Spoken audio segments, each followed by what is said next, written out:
നമസ്കാരം. മലയാളി വാർത്തയിലേക്ക് സ്വാഗതം. ഖത്തറിൽ ഇസ്രായേൽ നടത്തിയ ആക്രമണത്തിന്റെ ഞെട്ടിക്കുന്ന ചില വിവരങ്ങൾ പുറത്തേക്ക്. ഹമാസിന്റെ കാലുവാരിയത് മറ്റാരുമല്ല, ഖത്തർ ഭരണകൂടം തന്നെയാണ് എന്നുള്ള നിർണായക വിവരമാണ് പുറത്തേക്ക് വന്നിരിക്കുന്നത്. അതായത് ഖത്തറിൽ ചുവടുറപ്പിക്കാൻ ഹമാസ് നേതാക്കൾ നീക്കം നടത്തിയിരുന്നു. ഇത് ഭാവിയിൽ ഖത്തറിന് വലിയ തിരിച്ചടി ഉണ്ടാക്കും എന്ന തിരിച്ചറിവിൽ ഹമാസുകളെ ഖത്തറിൽ നിന്ന് പുകച്ചു പുറത്തു ചാടിക്കുന്നതിന് വേണ്ടി ഖത്തർ തന്നെ ഇട്ട ഒരു സ്കെച്ചാണിതെന്ന വിവരമാണ് പുറത്തേക്ക് വരുന്നത്. അതായത് ഹമാസിന്റെ നേതാക്കൾ ദോഹയിലെ ഖത്താറയിൽ ചർച്ചയ്ക്ക് ഒത്തുകൂടുന്നുണ്ട് എന്നുള്ള വിവരം അമേരിക്കയ്ക്ക് കൈമാറിയത് ഖത്തർ ഭരണകൂടമാണ് എന്നാണ് വിവരങ്ങൾ. തുടർന്ന് അമേരിക്ക ഇസ്രയേലിന് വിവരങ്ങൾ കൈമാറിയതോടെയാണ് ഖത്തറിൽ ആക്രമണം നടത്തിയത് എന്നുള്ള വിവരങ്ങൾ ഇപ്പോൾ ചൂടൻ ചർച്ചയായി മാറുന്നു. പാശ്ചാത്യ മാധ്യമങ്ങളിലൊക്കെ നിറയുന്നത് ഈ വിവരമാണ്. വിവരം മുൻകൂട്ടി അറിഞ്ഞിട്ടും യുഎസോ ഖത്തറോ ദോഹയിലെ ഹമാസ് കേന്ദ്രത്തിന് സംരക്ഷണം ഒരുക്കാൻ തയ്യാറായില്ല എന്നാണ് വാദം. ഹമാസിനെ പിന്നിൽ നിന്ന് കുത്തുന്ന നയമാണ് ഖത്തർ സ്വീകരിച്ചതെന്നും ആക്ഷേപമുണ്ട്.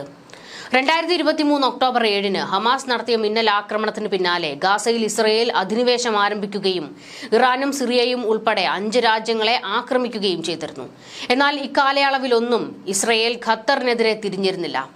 2012 മുതൽ ഹമാസിന്റെ രാഷ്ട്രീയകാര്യ വിഭാഗം ഖത്തറിലാണ് പ്രവർത്തിക്കുന്നത്. എന്നിട്ടും ഖത്തറിനെ ആക്രമിക്കുന്നതിൽ നിന്ന് ഇസ്രയേൽ ഒഴിഞ്ഞു നിൽക്കുന്നത് തുടർന്നിരുന്നു. നിലവിലെ സാഹചര്യത്തിൽ ഖത്തറിന് മേൽക്കൈ ലഭിക്കുന്നില്ലെന്ന് വന്നതോടെ ഇസ്രയേലിനും യുഎസിനുമൊപ്പം ഹമാസിനെ ആക്രമിക്കാൻ കൂടിയെന്നും ഇതിന് സൗദി അറേബ്യയുടെയും സമ്മതം ലഭിച്ചു എന്നാണ് വിവരങ്ങൾ പുറത്തുവരുന്നത്. ജിയോ പൊളിറ്റിക്കൽ വിദഗ്ധർ മുന്നോട്ട് വെച്ച ചില വാദങ്ങളാണ് ഇപ്പോൾ ചൂടൻ ചർച്ചയായി മാറുന്നത്. ഹമാസ് ഖത്തറിന് തലവേദനയാകുന്നു എന്നതാണ് ഇവരെ കൈവിടാനുള്ള പ്രധാന കാരണങ്ങളിൽ ഒന്ന്. 2023 ഹമാസ് നടത്തിയ ആക്രമണത്തിൽ 1200 ഇസ്രയേൽ പൗരന്മാർ കൊല്ലപ്പെട്ടിരുന്നു. തുടർന്ന് ഇസ്രയേൽ വലിയ യുദ്ധമാണ് പ്രഖ്യാപിച്ചത്. ഒരു വർഷത്തിന് ശേഷം 2025 ജനുവരിയിൽ ഖത്തറിന്റെ മധ്യസ്ഥതയിലാണ് താൽക്കാലിക വെടിനിർത്തൽ നിലവിൽ വന്നതും കുറച്ചെങ്കിലും ബന്ദികളുടെ മോചനം സാധ്യമായതും.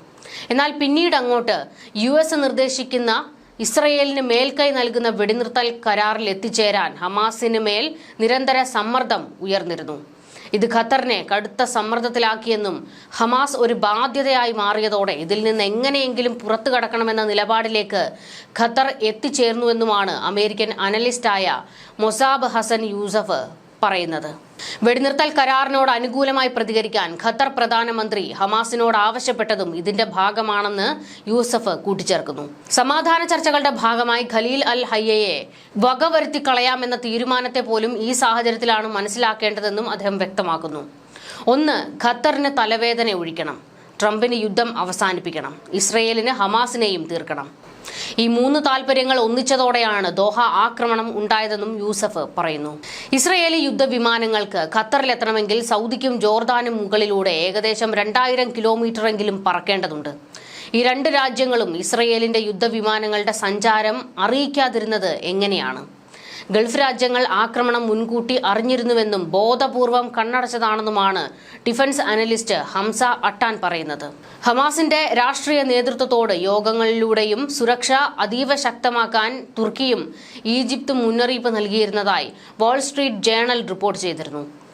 ഇസ്രയേൽ, യുഎസ്, ഖത്തർ, മറ്റ് അറബ് രാജ്യങ്ങൾ എന്നിവിടങ്ങളിലെ ഉന്നതരിൽ നിന്ന് ലഭിച്ച വിവരങ്ങളുടെ അടിസ്ഥാനത്തിലാണ് ഈ വിവര കൈമാറ്റം ഉണ്ടായതെന്നും സൂചനകളുണ്ട്.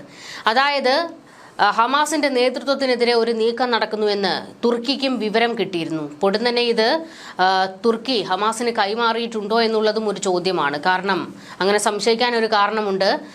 ഇസ്രയേൽ ലക്ഷ്യം വെച്ച 2 പേരെ കൊലപ്പെടുത്താൻ കഴിഞ്ഞിട്ടില്ല. ഖലീൽ അൽ ഹയ്യയും ഖാലിദ് മിഷാലും 2 പേരും രക്ഷപ്പെട്ടു എന്നാണ് വിവരങ്ങൾ. അതായത് ആക്രമണത്തിന്റെ എന്തെങ്കിലും സൂചനകൾ അവർക്ക് കിട്ടിയിരുന്നോ എന്നുള്ളതാണ് ഇസ്രയേൽ സംശയിക്കുന്നത്. ഖത്തർ എല്ലാം അറിഞ്ഞിരുന്നു എന്ന വാദത്തിന് ബലം നൽകുന്ന മറ്റൊരു കാര്യവും ഡിഫൻസ് അനലിസ്റ്റുകൾ ചൂണ്ടിക്കാട്ടുന്നു. ദോഹയിൽ ആക്രമണമുണ്ടായിട്ടും ഖത്തർ യാതൊരു പരിഭ്രാന്തിയും കാട്ടിയില്ല. അടിയന്തര യോഗം ആരും വിളിച്ചില്ല. ഇസ്രയേലിന്റെ ഭീരുത്വം നിറഞ്ഞ ആക്രമണത്തെ ഖത്തർ അപലപിക്കുന്നു. ഇത് രാജ്യാന്തര നിയമങ്ങൾക്ക് വിരുദ്ധവും ഖത്തർ പൗരന്മാരുടെ സുരക്ഷിതത്വത്തിനും ജീവനും നേരെയുള്ള വെല്ലുവിളിയുമാണ് എന്നായിരുന്നു ഔദ്യോഗിക കുറിപ്പിലൂടെ ഖത്തർ ഭരണകൂടം അറിയിച്ചത്. ആക്രമണത്തിന്റെ പശ്ചാത്തലത്തിലും സമാധാന ശ്രമങ്ങളെ ദോഹയിലെ ആക്രമണം ബാധിക്കില്ല എന്ന ഖത്തർ പ്രധാനമന്ത്രിയുടെ വാക്കുകളും ശ്രദ്ധേയമാണെന്നും ആ അഭിപ്രായം ഉയർന്നിട്ടുണ്ട്. ലോകത്തിലെ ഒരിടവും സുരക്ഷിതമല്ലെന്നും എത്രയും വേഗം യുഎസ് നിർദ്ദേശിക്കുന്ന സമാധാന കരാറിന് വഴങ്ങുക എന്നത് മാത്രമാണ് വഴിയെന്നും ഹമാസിനെ ബോധ്യപ്പെടുത്തുകയായിരുന്നു ഖത്തറിന്റെ ലക്ഷ്യമെന്നും വിദഗ്ധർ വിലയിരുത്തുന്നുണ്ട്.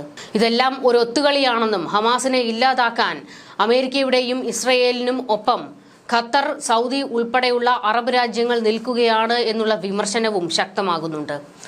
ഹമാസ് ഈ വിഷയത്തിൽ പൂർണ്ണമായും കാലുവാരപ്പെട്ടിരിക്കുന്നു. അവരെ സഹായിക്കാമെന്ന് പറഞ്ഞുകൊണ്ട് അവരെ കൊല്ലാൻ ഇട്ടുകൊടുക്കുകയാണ് ഖത്തർ ചെയ്തത് എന്നുള്ള വിമർശനവും വരുന്നുണ്ട്.